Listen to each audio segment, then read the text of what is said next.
अब आजभोलि जमाना नै डिजिटल युगको छ। फेसबुक भनेको छ, टिकटक भनेको छ, अरू के अब हामी जस्तो अङ्कलहरू त फेसबुक अलिअलि टिकटक अलिअलि चलाउँछौँ। अनि हामी जो चलाइरहेको हुन्छौँ नि तिनीहरू चाहिँ फेसबुकमा टिकटकमा एकदम आदर्शका कुरा गरेर हुन्छन् कि अरूलाई सहयोग गर्नुपर्छ, अरूलाई यो गर्नुपर्छ, अरूलाई त्यो गर्नुपर्छ। यति धेरै ज्ञान गुणका कुरा हामी टिकटक र फेसबुकमा पाउँछौँ नि।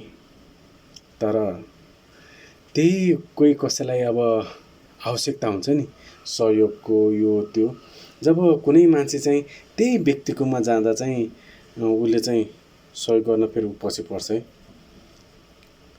अनि उसैले भन्छ, फेरि उसैले लेख्छ, भन्छ होइन त्यसमा त लेख्ने पोस्ट गर्ने हो नि। उसैले लेख्छ कि मानवता हराइसकेको छ भनेर। अब तपाईँ आफै भन्नुहोस् कि उसले लेखेको पोस्टहरूमा उसले लेखेको आदर्शको कुरामा हामीले विश्वास गर्ने कि ऊ स्वयंलाई विश्वास गर्ने, यो जिम्मा चाहिँ तपाईँलाई नै।